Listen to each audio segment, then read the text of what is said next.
everyone, this is Sydney and this is Zelda. She's gonna be here with us. It's our 6th episode today, and today we're gonna work on the idiom out of this world.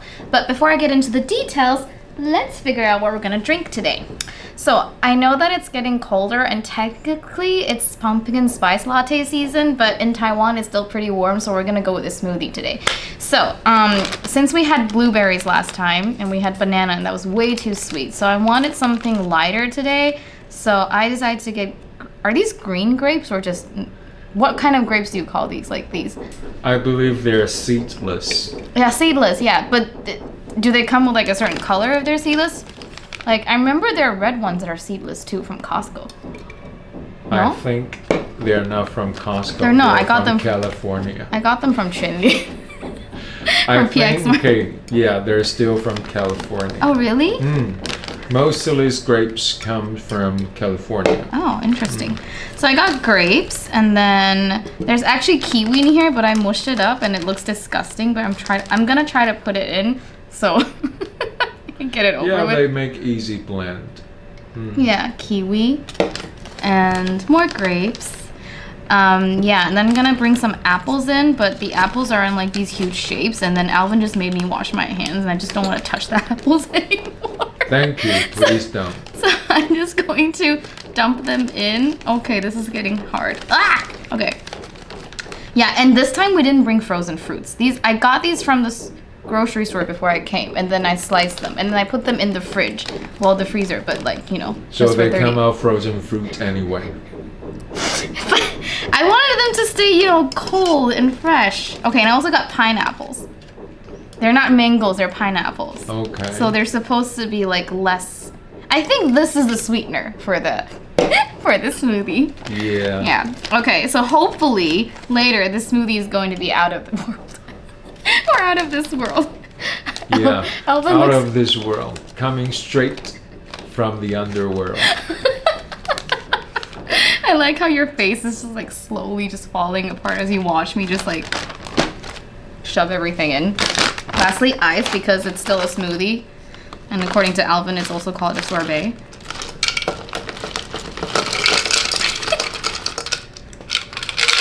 You think this is good to go? I think you more probably ice? Need more ice. More ice? Why? I don't know. Something tells me you need more ice. Wait. And we need more. Yeah, right. Yeah, let's keep the camera rolling. For comical effect.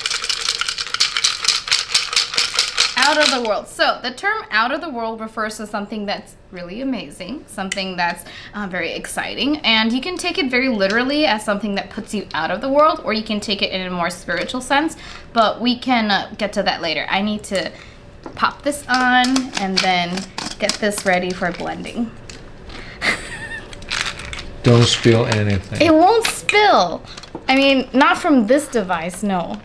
Okay, I think, okay. Are you guys ready?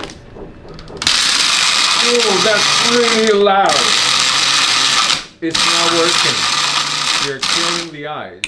Okay, it's not working.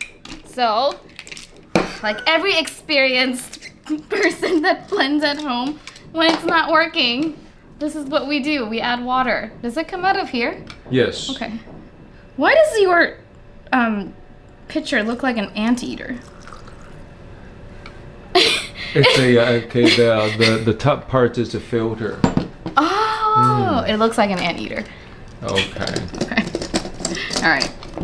All right. So while I fumble with this, please take the time to like and subscribe to our channel in this video. And if you have time, please leave a comment below on what you think makes a good smoothie. Maybe you can recommend us some nice smoothie recipes, because I feel like we're just fumbling it.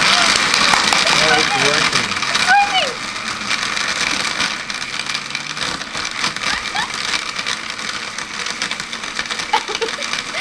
Yeah, turns out you need some water so you can kill both the eyes and fruit together. Alright, so out of this world. one of like a common expression people like associate with out of this world is when they have good food. And so there's like this common example that you can find on the internet where people are like, ooh, these cookies are so good, they're out of the world. And in my personal opinion, I feel like for most people, they randomly call things out of the world because they have a very boring Sydney, life. you spilled that, you dead. It's not gonna, see, I gently twisted it. We're not gonna be able to get through this episode without one of us losing our sanity. Don't worry, soon we'll be seeing the light at the other end of the tunnel. So, yeah, usually I feel like if you have a very mediocre life, most things probably feel like they're out of the world. Because, like, say that you've never had great cookies before, and someone decides to serve you cookies with cinnamon, with brown sugar, with nutmeg, with chocolate chips, and then you take one bite and you're like, oh my god, these cookies are out of the world because you've never had great cookies. You're elbowing Zelda. This is a very stressful episode because I'm already very self-conscious, and then Alvin's worried that I didn't wash my hands. I'm elbowing Zelda. I'm potentially spilling drinks all over the place. Smoothie? Which wasn't made to smoothie at all. Out of this world. I think I saw some lumps. This is a overpriced smoothie that only looks nice on camera, so can we like not judge? Okay. Do you want to try? Yeah, I'll take that one. Okay. Cheers. Cheers.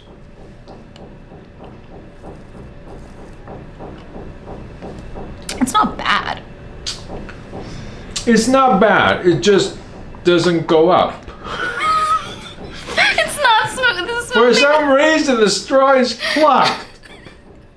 Yeah, it smells good. How does it taste? I don't know. It doesn't go up the straw.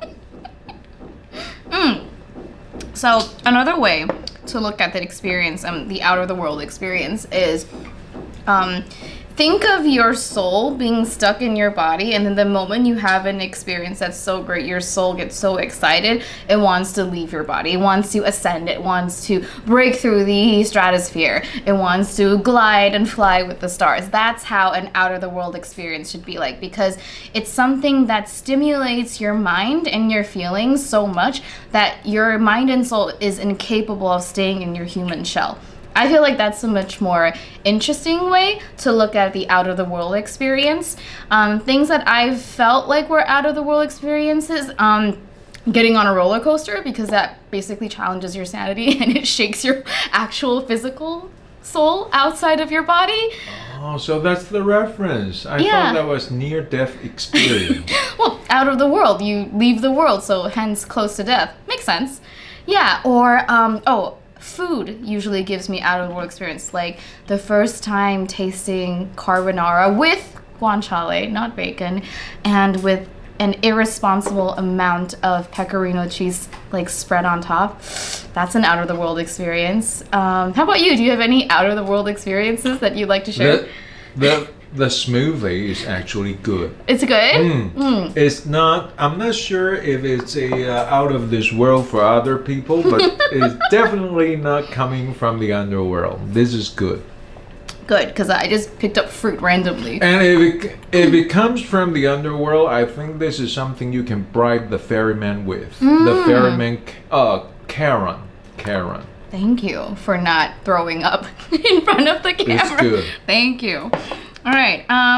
Another way to experience an out of the world experience would be like reading a good book or watching a good movie, because sometimes the experiences, they unsettle you a bit, but they sort of like push you to feel and think to the point where you close the book or you leave the theater with this feeling that your soul is like shooketh. So that's a very good way to look at an out of world experience. So if you guys have any good examples, you feel free to leave a comment below.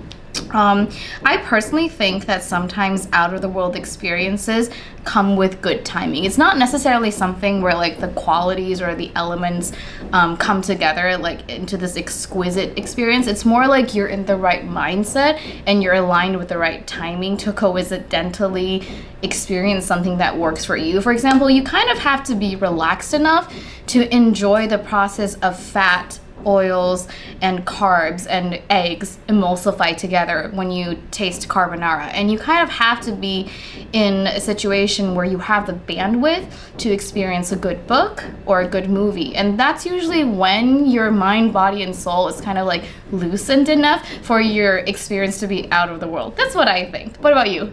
You're elbowing Zelda again. Oh my That's God. what I think. Does that work?